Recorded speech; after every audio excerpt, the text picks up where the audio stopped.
That the piece of music that you just heard wasn't Tastes Like Chicken, because that's to do with House of Dead Overkill. I didn't go for that.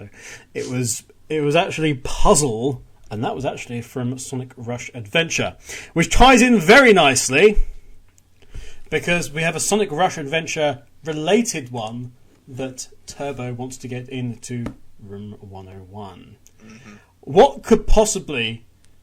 What gaming aspect of Sonic Rush Adventure could irk you so much, John, that you no longer want it to exist?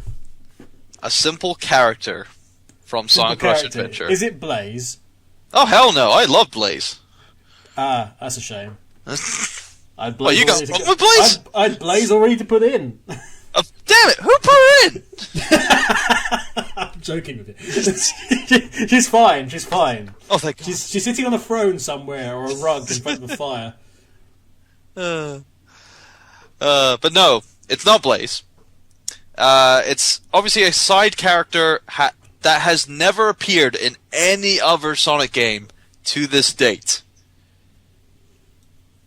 And it is the worst kind of stereotype ever to put into a Sonic game.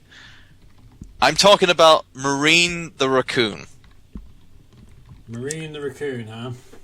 This character is so god-awful that it's... I mean, where can I start with her? I mean, first of all, she's a kid. Okay? She acts more childish than Cream at times. Not only that, she's Australian, or she's supposed to be Australian because she does the whole Australian slang and whatnot. And granted, you know, it's just annoying. I just picture in my head what her voice should be, and you know, it's like with the Australian accent. And all the kind of like terminology that she spews out, I just know it would be painful to hear in so many ways. Because obviously in Sonic Rush Adventure she has no voice. She has no voice whatsoever. And she's also obsessed with being a pirate. Now, I don't know why she wants to be obsessed with a pirate. I guess she watched the Pirates of the Caribbean too many times and she thought Johnny Depp was so awesome that she wanted to become a pirate. But that's another story. But she lives on an island in a world where there are lots and lots of pirates, so that might be a reason why she wants to be a pirate. But pirates is never a good thing, really. It's like pirates are pirates. You know, they kind of like, you know, they steal from people, you know. They kill people as well. You know. Would you steal a car? Oh, wait, that's the wrong type of pirate, sorry. but yeah.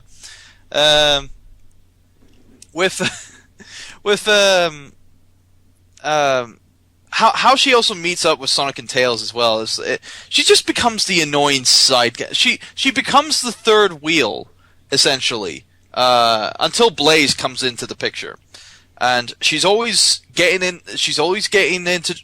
herself into trouble. She's always doing something, disobeying Sonic and Tails' suggestions of, you know, do not do that, do not touch that, and whatnot. But she's like a hyperactive little kid, and I really hate that. But what's even worse is that, now I'm gonna spoil the game, so spoiler alert. At the end of the game, obviously, you know, she ends up, for some bizarre reason, being able to save the day. And I'm just thinking to myself, how? How can that little walking stereotype, you know, just have the opportunity to distract the final boss and getting Supersonic and Burning Blaze to kill, you know, give the finishing blow? I don't get it.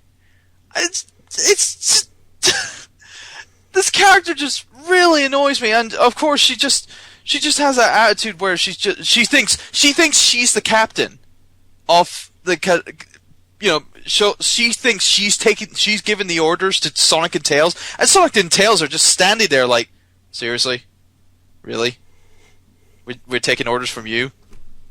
No, I suppose that it is good enough that they don't exactly hide the fact that they are sort of very disdainful of Marine, and it is very much she is very much a character who is tolerated by pretty much the entire world that she inhabits.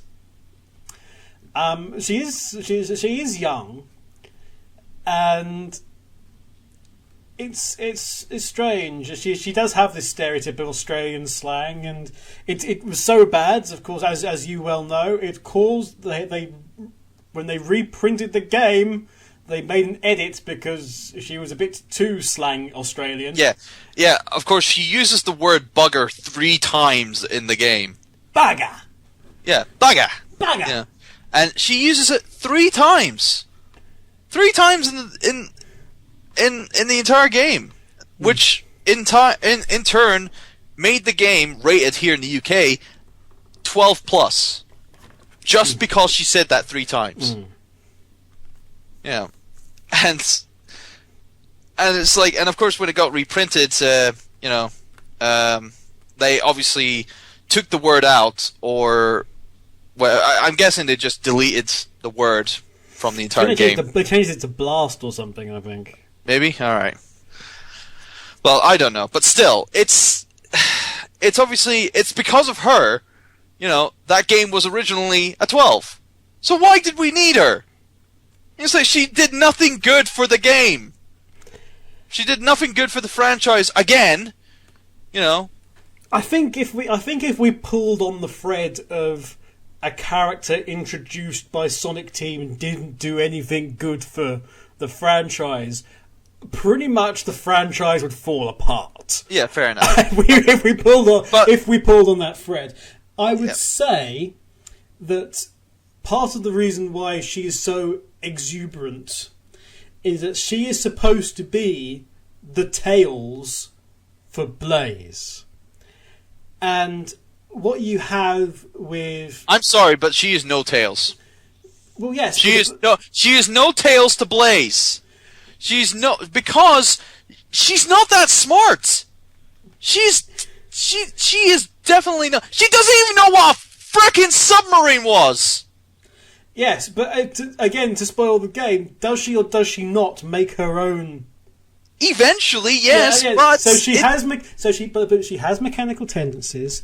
But the point is that she is the young sidekick for Blaze, and in that instant, with Marine, she is the opposite of Tails, because with Tails is traditionally been a very reserved character, kind of shy, kind of within themselves, whereas Sonic is all bombast and out there and, hey, look at me, let's race.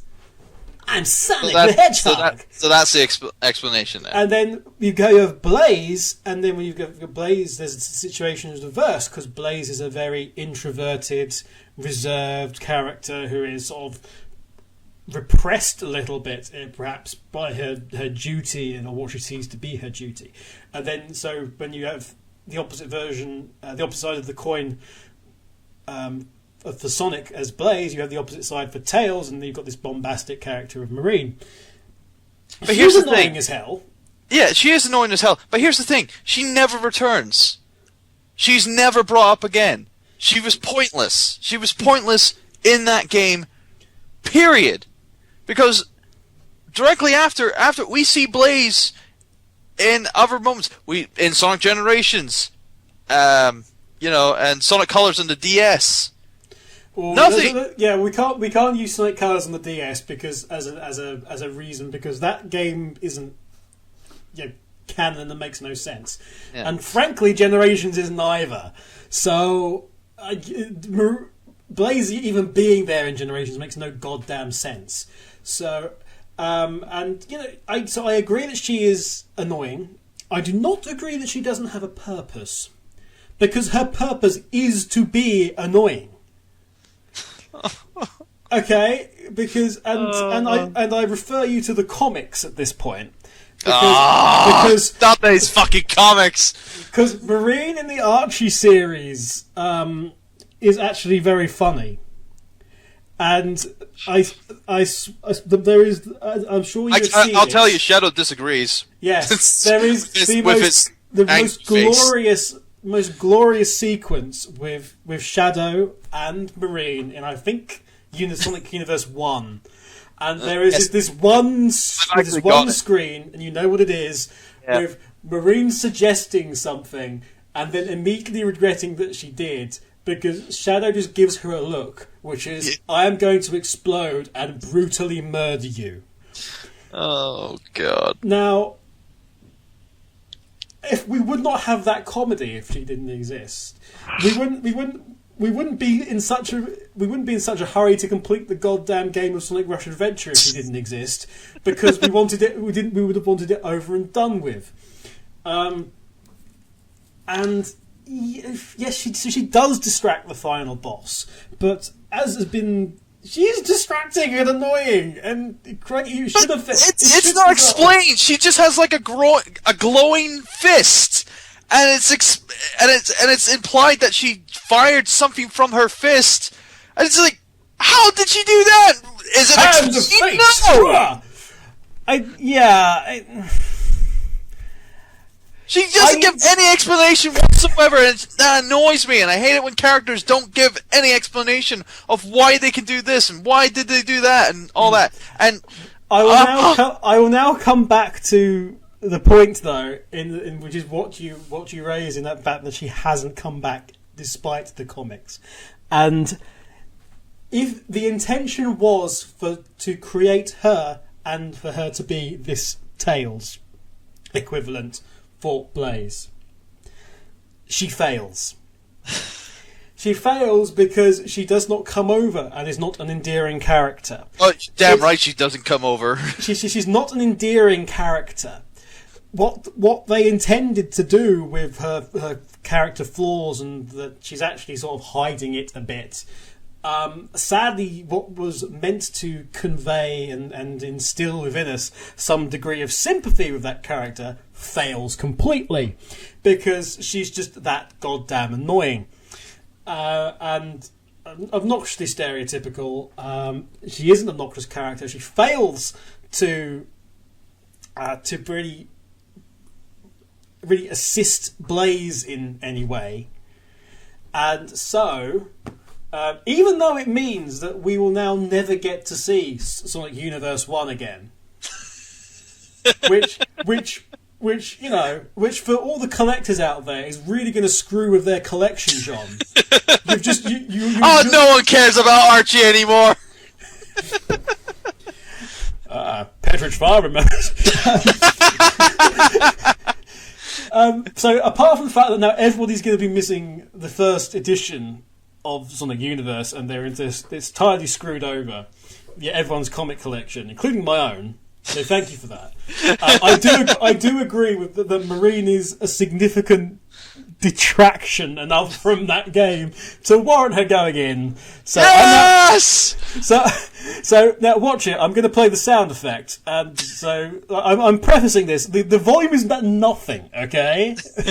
So I'm pressing it now. Right, even I can barely hear this, so you must be your ears must be perfectly safe, chat room. Okay, so congratulations. There's another one in for you. Oh, thank God. I'm sorry. I'm sorry. Sonic Universe doesn't exist anymore. Sorry, people. Okay, so you're 2-1 at the moment. 2-1 in 2-1 in your favour. So you're doing very well. Okay.